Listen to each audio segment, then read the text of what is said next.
आपके अपने YouTube channel rock study class में आपका स्वागत है। दोस्तों आज इस वीडियो में हम कक्षा 12वीं विषय अर्थशास्त्र इकोनॉमिक्स का सेट ए का अभ्यास प्रश्न पत्र का संपूर्ण सॉल्यूशन देखेंगे। ओके, प्रश्न क्रमांक 1 से लेकर आपके प्रश्न क्रमांक 23 में अंतिम तक प्रश्न तक मैं आपको विद सॉल्यूशन के साथ बेहतरीन तरीके से आपको इसका सॉल्यूशन बताऊंगा। तो वीडियो को ध्यान से अंत तक देखिएगा। चलिए स्टार्ट कर लेते हैं।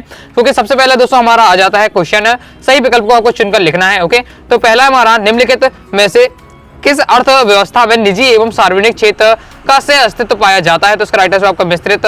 ओके, फिर नेक्स्ट है दोस्तों आपका उपयोगिता की माप की जा सकती है। ओके, तो इसका राइट आंसर होगा मुद्रा के द्वारा। फिर नेक्स्ट है कीमत या बजट रेखा का ढाल होता है। तो इसका राइट आंसर आपका आ नंबर का हो जाएगा -px/py। ओके, नेक्स्ट है ऐसी वस्तुएं जिनका एक दूसरे के बदले प्रयोग किया जाता है कहलाती है। तो स्थापन्य वस्तु इसका आपका राइट आंसर हो जाएगा। नेक्स्ट है दोस्तों हमारा पांचवा, समानता वस्तुओं के लिए मांग का नियम वस्तु की कीमत एवं वस्तु की मांग के बीच व्यक्त करता है। तो इसका राइट आंसर विपरीत संबंध। एक बार देख लीजिएगा, इसे धनात्मक संबंध भी लग रहा है, इसे थोड़ा इसका आपको क्लियर कर लीजिएगा। नेक्स्ट है मांग की कीमत लोच से अभिप्राय है। तो इसका आपका राइट आंसर क्या हो जाएगा? इसका राइट आंसर आपका आ नंबर का कीमत में परिवर्तन के कारण मांग में परिवर्तन। ओके, कंप्लीट हो जाता है। चलिए आगे देख लेते हैं। इस प्रकार से हमारे क्या है, ये कंप्लीट हो जाते हैं वस्तुनिष्ठ प्रश्न। अब देख लेते हैं हम रिक्त स्थानों की पूर्ति कीजिए। ओके दोस्तों, तो रिक्त स्थान में हमारा पहला है दीर्घकाल में उत्पादन के सभी साधन डैश किए जा सकते हैं। तो इसका हो जाएगा परिवर्तित। ओके, दूसरा हमारा अल्पकालीन उत्पादन फलन को क्या है डैश अनुपात का नियम कहते हैं। तो परिवर्तनशील अनुपात का नियम कहते हैं। ओके, नेक्स्ट दोस्तों हमारा पैमाने के प्रतिफलों का संबंध डैश काल की अवधि से है। तो इसका राइट आंसर आपका दीर्घकाल की अवधि से। लिखित रूप में आपको आंसर दिखा दूंगा। ओके, तो नेक्स्ट देख लेते हैं लागत फलन में लागत डैश का फलन होता है। तो साधनों का फलन होता है। ओके, तो साधन इसका आपका राइट आंसर होगा साधनों का फलन। नेक्स्ट अति अल्पकाल में पूर्णता डैश होती है। तो इसकी हो जाएगा स्थिर होती है। ओके, नेक्स्ट हमारा है ES 0 का अर्थ है पूर्ति की लोच आप क्या है पूर्णता बिलोचदार है। ओके, ये हमारा हो जाता है। चलिए इसका हम देख लेते हैं लिखित रूप में इसका आंसर। जैसा सॉल्यूशन हो जाएगा, पहले का हमारा आ जाएगा परिवर्तित, दूसरा हो जाएगा परिवर्तनशील, और तीसरे का राइट आंसर होगा दीर्घकाल अवधि, चौथे का राइट आंसर हो जाएगा साधन लागतों से। ओके, नेक्स्ट है आपका पांचवें का राइट आंसर स्थिर, छठवें का राइट आंसर होगा पूर्णतः बिलोचदार पूर्ति। ओके, ये हमारा कंप्लीट हो जाता है। इस प्रकार से रिक्त स्थान कंप्लीट हो जाते हैं। चलिए आगे देख लेते हैं। ओके, मैं आप दोस्तों आपको कंप्लीट आपको सॉल्यूशन बताऊंगा। देखिए मैंने आपको टाइप करके पूरा तैयार किया गया है। ओके, देख सकते हैं प्रश्न क्रमांक 6 में से इस प्रकार से पूरा A to Z दिया हुआ सॉल्यूशन। ओके, तो बेहतरीन है आपका रंग बिरंगा, इसलिए आप देख लीजिएगा। आगे हम देख लेते हैं प्रश्न क्रमांक तीसरा सत्य आपको बताना। ओके, तो पहला है हमारा कीमत उस बिंदु ओके, तो पहला हमारा कीमत उस बिंदु पर निर्धारित होती है जहां वस्तु की मांग और वस्तु की पूर्ति बराबर हो। तो इसका भी आपका हो जाएगा असत्य आपका हो जाएगा। ओके, ये आपका असत्य है। ओके, इसके बाद नेक्स्ट देख लेते हैं। नेक्स्ट दोस्तों हमारा बाजार मूल्य दीर्घकालीन बाजार में पाया जाता है। तो ये भी आपका क्या असत्य हो जाएगा। ओके, इसके बाद नेक्स्ट दोस्तों हमारा आर्थिक एजेंट से हमारा तात्पर्य उन व्यक्तियों अथवा संस्थाओं से है जो आर्थिक निर्णय लेते हैं। तो ये हमारा क्या हो जाएगा, सत्य हो जाएगा। ओके, इसके आगे देख लेते हैं। इसके आगे नेक्स्ट हमारा ब्रिटिश अर्थशास्त्री जॉन मेनार्ड किन्स का जन्म 1983 में हुआ। तो ये हमारा क्या है असत्य हो जाएगा। ओके, नेक्स्ट है GNP एक राष्ट्रीय अवधारणा है। तो ये आपका सत्य हो जाएगा। ओके, ये आगे देख लेते हैं। आगे एक और हमारा निवल निवेश इक्वल टू सकल निवेश माइनस मूल्य ह्रास होता है। तो ये आपका सत्य हो जाएगा। ओके, ये हमारा बिल्कुल सत्य है। ओके, ये फॉर्मूला तो इस प्रकार से हमारा कंप्लीट हो जाता है सत्य। अब देख लेते हैं हम सही जोड़ियां। ओके, तो सही जोड़ी हमारा पहला है दोस्तों हमारा NNP। ओके, तो NNP को दोस्तों आपको मिला देना, आपको हो जाएगा शुद्ध राष्ट्रीय उत्पाद। ओके, शुद्ध राष्ट्रीय उत्पाद हो जाएगा। फिर नेक्स्ट है आपका GNP, तो GNP को आपको मिला देना आपको सकल राष्ट्रीय उत्पाद। ओके, फिर नेक्स्ट है वस्तु विनिमय की कठिनाई, तो वस्तु विनिमय की कठिनाई हो जाएगा आपका दोस्तों दोहरे सहयोग का अभाव। ओके, नेक्स्ट दोस्तों हमारा MPC, तो MPC के दोस्तों आपको मिला देना है सीमांत उपभोग प्रकृति से। ओके, नेक्स्ट दोस्तों हमारा केंद्रीय बैंक, तो केंद्रीय बैंक हमारा कौन है RBI जो क्या है केंद्रीय बैंक है। तो पांचवा ये हो जाएगा आपका। फिर आपका व्यवसायिक बैंक, तो RSBI आपका व्यवसायिक बैंक है। मुद्रा का प्राथमिक कार्य हमारा हो जाता है विनिमय का माध्यम। ओके, तो ये हो जाता है विनिमय का माध्यम। इस प्रकार से सातों जोड़ियां कंप्लीट हो जाती हैं। अब देख लेते हैं हम एक शब्द एक वाक्य में उत्तर देना है। पहला हमारा MPS का पूर्ण रूप लिखिए। ओके, तो देख लेते हैं इसका सॉल्यूशन। इस प्रकार का आपको सॉल्यूशन लिखना है। तो इसका हो जाएगा मार्जिनल प्रोपेसिटी टू सेव। ओके, बचत सीमांत प्रवृत्ति, हिंदी में कहेंगे आप बचत सीमांत प्रवृत्ति। ओके, ये हो जाता है आपका प्रकृति हो जाएगा। नेक्स्ट हमारा दोस्तों उपभोग फलन क्या है। ओके, उपभोग फलन क्या है इसे देख लेते हैं। तो उपभोग फलन उपयोग में लाए गए आगतों तथा निर्गतों के मध्य का अंतर है। ओके, नेक्स्ट देख लेते हैं। नेक्स्ट दोस्तों हमारा औसत उपयोग प्रवृत्ति क्या है। तो औसत उपयोग प्रवृत्ति देख लेते हैं। आय का वह भाग जो भोग पर व्यय किया जाता है उसे औसत उपभोग प्रवृत्ति आपकी प्रकृति कहते हैं। ओके, प्रवृत्ति कहते हैं। नेक्स्ट दोस्तों हमारा क्या है। नेक्स्ट दोस्तों हमारा चौथा है औसत बचत प्रकृति क्या है। ओके, तो औसत बचत प्रकृति देख लेते हैं। तो ये हमारा आय तथा बचत के अनुपात को औसत बचत प्रगति कहते हैं। ओके, कंप्लीट हो जाता है। आगे नेक्स्ट देख लेते हैं। नेक्स्ट हमारा जीएसटी क्या है। तो जीएसटी क्या है, इस प्रकार से आपको लिखना है, वस्तु एवं सेवा कर, मतलब जीएसटी 1 जुलाई 2017 में लागू किया गया एक क्या है, अप्रत्यक्ष एक कर व्यवस्था है। ओके, नेक्स्ट है दोस्तों हमारा व्यापार शेष में कौन सी मदें शामिल होती हैं। तो इसका राइट आंसर आपका दृश्य मद है। ओके, नेक्स्ट है आपका अदायगी संतुलन में कौन सी मदें शामिल होती है, तो दृश्य आदर्श मदें हो जाएगा। ओके, ये उस हिसाब से आपको लिखना है। छठवें का राइट आंसर दृश्य मद है। सातवें का हो जाएगा दृश्य और आदर्श दोनों मदें शामिल होती है। ओके, तो इस प्रकार से हमारा क्या है, एक शब्द या एक वाक्य में उत्तर का कंप्लीट हो जाता है। अब दोस्तों हम देखेंगे प्रश्न क्रमांक 6 से। ओके, क्रम से मैं आपको अथवा सहित सॉल्यूशन बताऊंगा, सो ध्यान से वीडियो को देखिएगा। ओके, और आपको समझने में दिक्कत हो रही तो आप वीडियो को फुल क्वालिटी में देख लीजिए। ओके, चलिए देखा जाता है 6वां क्वेश्चन। ओके, तो 6वां क्वेश्चन है कुल उपयोगिता का अर्थ लिखिए। चलिए देख लेते हैं। तो इसका हमारा सॉल्यूशन है आपका ये दिया हुआ है, कुल उपयोगिता अर्थ बताना है। ओके, तो कुल उपयोगिता क्या है, उत्पादित सभी इकाइयों की उपयोगिता को जोड़ दिया जाए तो मिलने वाली उपयोगिता कुल उपयोगिता कहलाती है। ओके, चलिए आगे देख लेते हैं। अथवा दोस्तों हमसे पूछा जा रहा है सीमांत उपयोगिता का अर्थ लिखिए। ओके, तो इसका सॉल्यूशन हमारा ये दिया है, सीमांत उपयोगिता का आपको अर्थ बताना है। तो ये आपका सॉल्यूशन दिया है, तो आप इसे नोट कर सकते हैं। जब व्यक्ति किसी वस्तु का उपयोग करता है तो वह एक बार दूसरी और दूसरी के बाद तीसरी, तीसरी के बाद चौथी, इस प्रकार से उपभोग करता जाता है। इसी प्रकार किसी समय विशेष पर उपयोग की जाने वाली अंतिम इकाई को क्या है, सीमांत इकाई कहते हैं। ओके, ये इस प्रकार से दिया हुआ है और उससे प्राप्त होने वाली उपयोगिता कहलाती है। ओके, कंप्लीट हो जाता है। आगे 7वां देख लेते हैं। तो 7वां हमारा क्वेश्चन है, 7वां हमारा क्वेश्चन है अनादिमान वक्र किसे कहते हैं। ओके, अथवा पूछे जा रहा है अनादिमान मानचित्र किसे कहते हैं। ओके, सॉल्यूशन हमारा इस प्रकार से दिया है। ओके, ये क्वेश्चन जो रेड है वो आपको क्वेश्चन लिखे हुए हैं। ओके, तो ये आपका दिया है अनादिमान वक्र किसे कहते हैं। सॉल्यूशन इसका आपको यहाँ स्क्रीनशॉट आप ले लीजिए। ओके, इसके बाद दोस्तों हमारा नेक्स्ट आ जाता है अथवा। अथवा में हमसे पूछे जा रहा अनादिमान मानचित्र किसे कहते हैं। तो ये आपका दिया है मानचित्र किसे कहते हैं, तो इसका स्क्रीनशॉट आप ले लीजिए। ओके, और प्रश्न क्रमांक हमारा 8वां आ जाता है बजट रेखा किसे कहते हैं। तो इसका सॉल्यूशन आपका ये दिया है, बजट रेखा किसे कहते हैं। ओके, स्क्रीनशॉट लीजिए। बजट रेखा दो वस्तुओं के सभी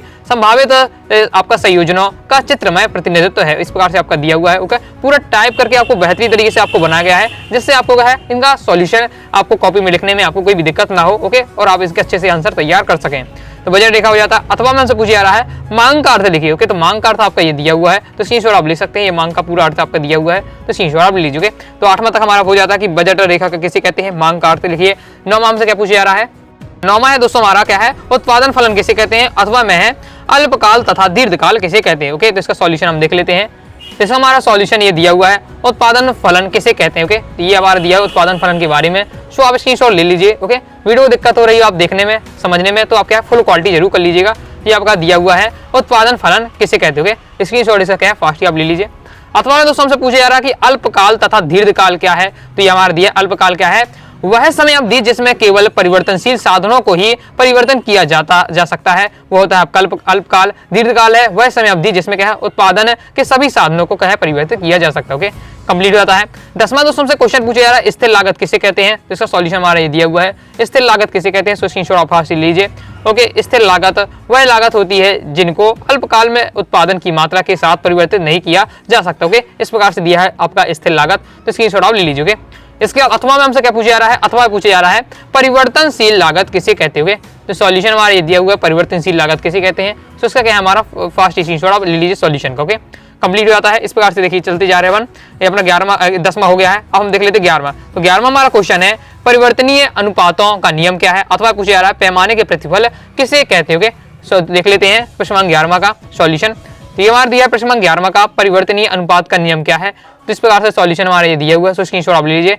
परिवर्तनीय अनुपात के नियम के अनुसार यदि अन्य साधनों का प्रयोग स्थिर रखते हुए किसी परिवर्तित साधनों का की इकाई बढ़ाई जाती है, तो इस प्रकार से आपका दिया हुआ है, तो स्क्रीनशॉट आप लीजिए। ये हमारा हो जाता है परिवर्तनीय अनुपातों का नियम। अथवा पूछा जा रहा है पैमाने प्रतिफल किसे कहते हैं। तो इसका सॉल्यूशन हमारा दिया हुआ है ये, तो इसकी स्क्रीनशॉट आप ले लीजिए। तो ये हमारा क्या है प्रश्न क्रमांक 11वां कंप्लीट हो जाता है। आप देख लेते हैं प्रश्न क्रमांक 12वां। तो प्रश्न क्रमांक 12 हमसे पूछे जा रहा है उपभोग वस्तुएं किसे कहते हैं। उपभोग वस्तु कैसे कहते हैं। तो सॉल्यूशन आपको लिखना है मानवीय आवश्यकताओं की संतुष्टि के लिए प्रत्येक रूप से उपभोग करने की प्रक्रिया के संकलन वस्तु उपभोग वस्तुएं कहलाती है। ओके, जैसे उदाहरण में आपका दूध, सब्जी, गेहूं इत्यादि। ओके, अथवा में पूछा जा रहा है पूंजीगत वस्तुएं किसे कहते हैं। तो उत्पादन की प्रक्रिया में ऐसी स्थिति परिसंपत्तियां जिनका बार बार प्रयोग किया जाता है पूंजीगत वस्तुएं कहलाती है। आगे देख लेते हैं। आगे दोस्तों हमारा नेक्स्ट आ जाता है प्रश्न क्रमांक 13वां, राष्ट्रीय आय गणना की किन्हीं दो विधियों के नाम लिखिए। ओके, तो राष्ट्रीय आय गणना की दो विधि कौन सी है, आय विधि और व्यय विधि, ये आप दो लिख सकते हैं विधि। अथवा पूछे जा रहा है प्रश्न क्रमांक 13 के कि दोहरी गणना किसे कहते हैं, तो इसे सॉल्यूशन हमारा ये दिया हुआ है, जब राष्ट्रीय आय की गणना करते समय किसी वस्तु के की दोबारा गणना हो जाती है तो इसे क्या हम दोहरी गणना की समस्या उत्पन्न हो जाती है, इसे क्या है दोहरी गणना कहते हैं। ओके, नेक्स्ट 14वां आ जाता है, देख लेते हैं, मैं आपको क्वेश्चन बताते जा रहा हूँ यहाँ से। इस प्रकार से हमारा क्या है 12वां हो जाता है, उपभोग वस्तु बता दिया, पूंजीगत वस्तु हो चुके हैं, राष्ट्रीय आय की गणना किन दो विधियों की दो विधियां बता दी गई। ओके, आपका 13वें का अथवा है दोहरी गणना किसे कहते हैं, ये भी कंप्लीट हो गया। प्रश्न क्रमांक 14 में हमारा केंद्रीय बैंक के कोई दो कार्य लिखिए, अथवा पूछे जा रहा है व्यावसायिक बैंक के दो कार्य लिखिए। चलिए हम सॉल्यूशन देख लेते हैं।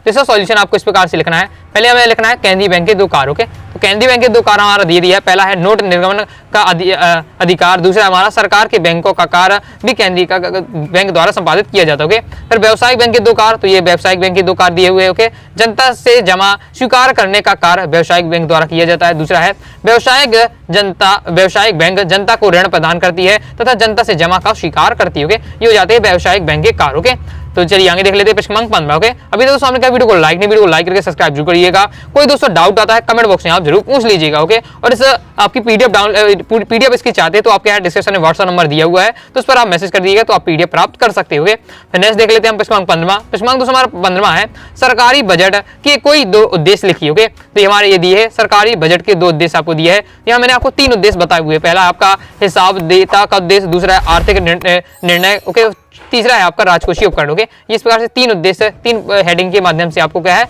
सरकारी बजट के आपको उद्देश्य बताए गए हैं। तो स्क्रीनशॉट आप ले लीजिए, कंप्लीट हो जाता है। ओके, इसका चौथा और पांचवा पॉइंट भी दिया हुआ है, तो इसे भी आप देख सकते हो। तो हमारा कंप्लीट हो जाता है। आगे देख लेते हैं, अर्थवा हमसे पूछे जा रहा है अधिशेष एवं घाटा बजट क्या है, इसका सॉल्यूशन हमारा दिया हुआ है। समान शब्दों में हम कह सकते हैं कि घाटे का बजट व्यवस्था वह व्यवस्था है जिसमें सरकार अपनी क्या है आय की तुलना में व्यय अधिक करती है। ओके, इस प्रकार से दिया हुआ है, तो स्क्रीनशॉट आप ले लीजिए। तो हमारा ये कंप्लीट हो जाता है।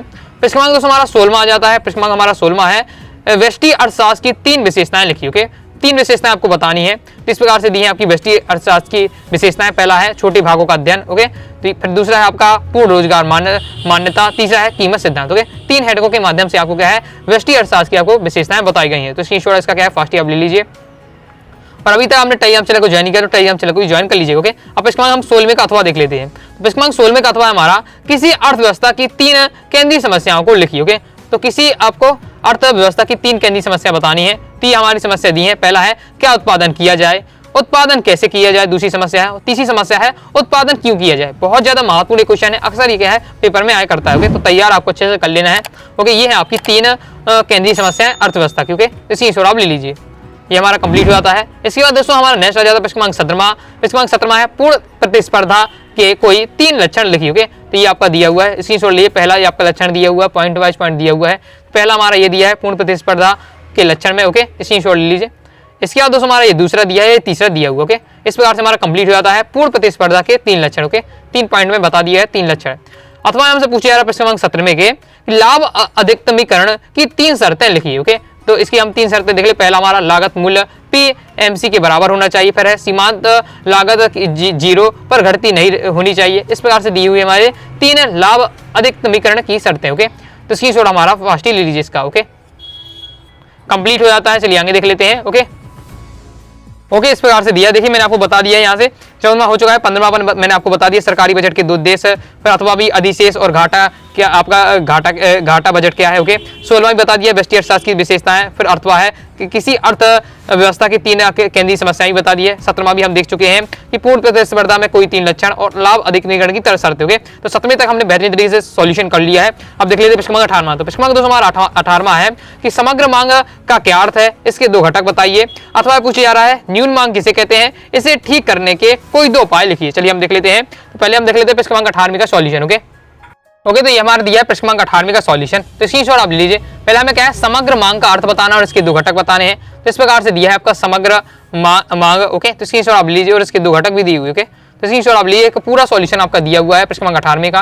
तो स्क्रीनशॉट इसका क्या है, फास्ट ही आप ले लीजिए, कंप्लीट हो जाता है। और फिर अथवा में दोस्तों हमसे पूछा जाता है न्यून मांग किसे कहते हैं, इसे ठीक करने के कोई दो उपाय लिखिए। ओके, तो ये आपका दिया है न्यून मांग की, पहले आपको परिभाषा दी है 3 लाइन में, बहुत ही बेहतरीन तरीके से आपको क्या सिलेक्टेड आपको क्या आंसर तैयार करके दिया जा रहा है। ओके, तो स्क्रीनशॉट आप ले लीजिए, काफी मेहनत लगती है, तो आप क्या वीडियो को लाइक करके सब्सक्राइब जरूर कर दिएगा। डाउट आता है कमेंट बॉक्स में आप जरूर बताइएगा। ओके, तो ये अपना हो जाता है। ओके, न्यून मांग किसे कहते हैं, न्यून मांग को ठीक करने के उपाय आपको लिखना है। ओके, तो ये आपके 3 उपाय दिए हुए हैं न्यून मांग को ठीक करने के। पहला है राजकोषीय उपाय, दूसरा है निवेश, तीसरा है आपका अधिक मुद्रा निगमन। ओके, कंप्लीट हो जाता है।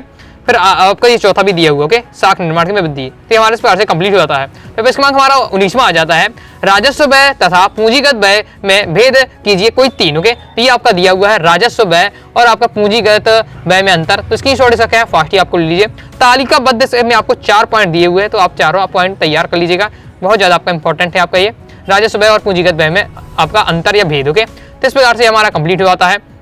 आगे देख लेते हैं। आगे दोस्तों हमसे नेक्स्ट पूछे यार अथवा में राजस्व घाटा और राजकोषीय घाटा में अंतर लिखिए। ओके, तो ये हमारा दिया है इसका सॉल्यूशन राजस्व घाटा और राजकोषीय घाटा में अंतर। ओके, तो इसमें आपको 4 पॉइंट दिए हुए हैं, वैसे आपको 3 अंतर लिखना है, तो मैंने आपको 4 अंतर बताए हैं, चारों तैयार कर लीजिएगा। तालिकाबद्ध रूप से आपको बेहतरीन तरीके से आंसर इसके दिए हुए हैं, कंप्लीट हो जाता है। ओके, तो इस प्रकार से चलिए मैं आपको यहाँ तक बता दिया है, अब इसके हम आगे देख लेते हैं। अभी तक दोस्तों हमने अभी सब्सक्राइब नहीं किया तो सब्सक्राइब कर दीजिएगा, साथ ही दोस्तों के साथ शेयर कर दीजिएगा। ओके, ताकि वह भी आपकी तरह का बेहतरीन सॉल्यूशन प्राप्त कर सके और साथ के इस पेपर का। ओके, लाइक और शेयर ठोक दीजिए, महाकाल का लाइक और शेयर ठोक दीजिए। पूरा साल मेहनत करता हूँ आपके लिए बेटा, ऐसा नहीं चलेगा, ऐसा नहीं चलेगा।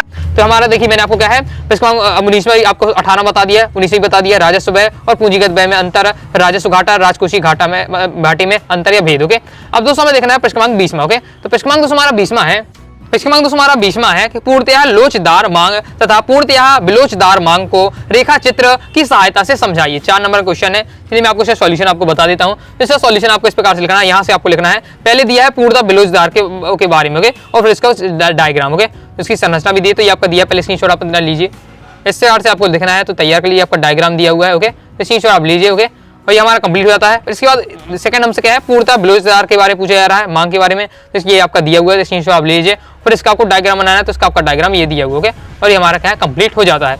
ओके, फिर इसका अथवा है हमारा कि मांग का नियम क्या है, रेखा चित्र की सहायता से समझाइए। ओके, तो इसका सॉल्यूशन हमारा ये दिया हुआ है, मांग के नियम को आपको रेखा चित्र आपको बताना है। तो मांग के नियम इस प्रकार से आपका दिया हुआ है, तो स्क्रीनशॉट आप ले लीजिए। ओके, या पहले आपका मांग का नियम दिया है, तो स्क्रीनशॉट आप ले लीजिए। ओके, इस प्रकार से हमारा मांग का नियम दिया हुआ है। इसके बाद दोस्तों हमारे इसके ये आपको डायग्राम के साथ आपको बताना है, तो ये डायग्राम अच्छे से आपको बनाना है। ओके, क्योंकि आपको संरचना के साथ आपको क्या है, मांग के नियम को आपको बताना है। ओके, लिखाइए क्वेश्चन में कि मांग के नियम को रेखा चित्र के साथ आपको समझाना है, तो आपको रेखा चित्र दिया है और ये हमारे क्या है बताया गया है पूरा, यहाँ तक और कहा है कंप्लीट हो जाता है। ओके, ये हमारा कंप्लीट होता है मांग का नियम और रेखा चित्र सहित मैंने आपको समझा दिया। ओके, आगे देख लेते हैं। आगे दोस्तों हमारा नेक्स्ट आ जाता है 21वां क्वेश्चन। 21वां क्वेश्चन है हमारा, कॉफी की कीमत में परिवर्तन चाय की संतुलन कीमत को किस प्रकार प्रभावित करेगा, एक आरेख के द्वारा संतुलन मात्रा पर प्रभाव को समझाइए। ओके, चलिए इसे हम देख लेते हैं। तो इसका हमारा सॉल्यूशन आपको इस प्रकार से आपको लिखना है, तो यहाँ से आपको सॉल्यूशन स्टार्ट हो जाता है। कॉफी की कीमत में परिवर्तन चाय के संतुलन की कीमत तथा मात्रा प्रभाव बताना है। सबसे पहले आपको डायग्राम बनाना, तो इस प्रकार से डायग्राम दिया हुआ है, तो आप बना सकते हो। ओके, ये हमारा डायग्राम दिया हुआ है और ये आपको सर्कल दिख रहा है, ये किसी लोगो लगा हुआ है। ओके, तो ये आपको नहीं लगना है, आपको इस प्रकार से आपको बनाना है। ओके, ये आपका दिया हुआ है, जो डार्क लाइन है वही बस आपको नोट करनी है। ओके, ये आपका हो जाता है। ओके, इसके आगे और ये दिया हुआ है, तो स्क्रीनशॉट आप लेते चलिएगा। डायग्राम के साथ आपको 4 और कॉफी के बारे में आपको इसमें जो क्वेश्चन पूछा गया है वो आपको बताना। ओके, ये हमारे यहाँ तक कंप्लीट हो जाता है। आगे नेक्स्ट देख लेते हैं। ओके, तो प्रश्न क्रमांक 21वें का अथवा मैंने नहीं किया है, तो उसे अगर आप करना चाहें तो आप कैसे अपने से करने का प्रयास करिएगा। ओके, अब देख लेते हैं प्रश्न क्रमांक 22वां। तो प्रश्न क्रमांक दोस्तों हमारे 22 में पूछा जा रहा हमसे, प्रभावी मांग क्या है, प्रभावी मांग क्या है, जब अंतिम वस्तुओं और कीमत की ब्याज की दर दी गई हो तो तब अब स्वायत्त व्यय गुणक कैसे प्राप्त करेंगे। ओके, तो इसका हम सॉल्यूशन देख लेते हैं। तो इसका हमारा सॉल्यूशन यहाँ से स्टार्ट होगा। ओके, ये हमारा सॉल्यूशन दिया हुआ है, प्रभावी मांग से अभिप्राय समस्त मांग के उस बिंदु से जहाँ एक सामूहिक यहाँ से स्टार्ट हो जाता है। और नोट करते जाइएगा, मैं क्रम से आपको दिखाते जा रहा हूँ, तो आप आराम से क्या है नोट करते जाइएगा, वीडियो को पुश कर लीजिएगा, लिख लीजिएगा, फिर आप वीडियो को फिर आप पुश कर लीजिएगा, फिर लिखते जाइएगा, इस प्रकार से आप देखते चलिएगा। ओके, इस प्रकार से आप शुरू से एक बार देख लीजिएगा, यहाँ से हमारा स्टार्ट हो जाता है, फिर ये आपका दिया हुआ है सॉल्यूशन। तो स्क्रीनशॉट इसका क्या है, फास्ट आप ले लीजिए। ओके, ये प्रभावी मांग के बारे में आपको कंप्लीट इसमें आपको समझाया गया है, तो स्क्रीनशॉट आपको ले लीजिए। ये हो जाता हमारा। ओके, फिर इसके बाद आपको एक डायग्राम बनाना, तो डायग्राम इस प्रकार से आपका रहने वाला है। जो अभी ये हल्की हल्की लाइन दिख रहा है ये आपको नहीं लिखना है, पर डार्क लाइन वाली है वो बस आपका डायग्राम का। ओके, आपको एक सर्कल बनाया गया है लोगों के रूप में दिया हुआ है। ओके, इसलिए तो इस प्रकार से हमारा ये आपका डायग्राम बनेगा। ओके, और ये हमारा क्या कंप्लीट हो जाता है। अथवा पूछा जा रहा है मितव्ययिता के विरोधाभास की व्याख्या कीजिए, कोई 4 बिंदु आपको लिखना है। ओके, ये हमारा दिया है मितव्ययिता के बारे में। ओके, मितव्ययिता का विरोधाभास की व्याख्या करनी है। सॉल्यूशन हमारा इस प्रकार से दिया हुआ है, सो स्क्रीनशॉट आप लेते चलिएगा, मैं आपको क्रम से इसका सॉल्यूशन बताते जा रहा हूँ। ओके, इस प्रकार से हमारा पूरा सॉल्यूशन दिया हुआ है, तो स्क्रीनशॉट आप क्या है फास्ट आप लेते चलिए। ओके, और ये हमारा क्या है कंप्लीट हो जाता है यहाँ तक। ओके, नेक्स्ट हमारा 23वां क्वेश्चन है, अवमूल्यन तथा मूल्यह्रास में अंतर स्पष्ट कीजिए। ओके, जैसा सॉल्यूशन दिया आपका दिया हुआ है, मूल्यह्रास और अवमूल्यन में आपको अंतर बताना है, तालिकाबद्ध आपको दिया हुआ है, ये पहला पॉइंट हो जाता है। ओके, और आपको बताया गया है रीजन किन के परिभाषा के आधार पर अंतर बताया गया है, फिर कारण के आधार पर अंतर, इस प्रकार से आपका दिया हुआ अंतर, फिर नियंत्रण के आधार पर अंतर। ओके, फिर आपका उद्देश्य के आधार पर दोनों में अंतर क्या हुआ है, इस प्रकार से दिया हुआ है। ओके, समय के आधार पर नियंत्रण, वैसे आपको क्या 4 पॉइंट लिखना है, 4 आपके मैंने आपको दिए 4। ओके, कंप्लीट हो जाता है। फिर नेक्स्ट हमसे पूछा यार अथवा में व्यापार संतुलन और अदायगी संतुलन, अदायगी संतुलन को अपन क्या है भुगतान संतुलन भी कहते हैं, जिसमें आपको अंतर बताने। ओके, सॉल्यूशन ये आपका दिया हुआ। ओके, तो ये आपका दिया हुआ व्यापार संतुलन और अदायगी संतुलन या भुगतान संतुलन में अंतर। ओके, इस प्रकार से हमारा दिया हुआ है, तो स्क्रीनशॉट आप लेते चलिएगा, ये आपका दिया हुआ। ओके, पहले अर्थ के आधार पर इन दोनों में अंतर किया गया है, देखिए। ओके, फिर नेक्स्ट दोस्तों हमारा आ जाता है अवयव के आधार पर इन दोनों में अंतर किया गया है। ओके, मतलब भुगतान संतुलन और व्यापार संतुलन में अंतर किया गया। ओके, फिर हमारा तीसरा है पूंजी अवतरण लेन देन के आधार पर अंतर किया गया है। ओके, तो इसे देख लीजिएगा। फिर चौथा हमारा दायरा के आधार पर इन दोनों में अंतर किया गया है, तो देखते चलिए। ओके, और इस प्रकार से कंप्लीट हो जाता है। 4 आपको 4 नंबर का, तो 4 आपको अंतर बता देने हैं। तो इस प्रकार से दोस्तों मैंने आपको क्या है कक्षा 12वीं का अर्थशास्त्र का सेट ए का संपूर्ण सॉल्यूशन बता दिया है। ओके, आई होप आपको वीडियो पसंद आई होगी। आगे आपको किस सब्जेक्ट का आपको सॉल्यूशन चाहिए कमेंट बॉक्स में जरूर बताइएगा। वीडियो पसंद आया वीडियो लाइक करें, चैनल सब्सक्राइब जरूर करिएगा। कोई डाउट आता है कमेंट बॉक्स में आप जरूर पूछ लीजिएगा। टेलीग्राम चैनल को ज्वाइन कीजिएगा, टेलीग्राम चैनल को ज्वाइन कर लीजिएगा, व्हाट्सएप चैनल को ज्वाइन कर लीजिएगा। मिलते हैं दोस्तों नेक्स्ट वीडियो में, तब तक के लिए बाय बाय।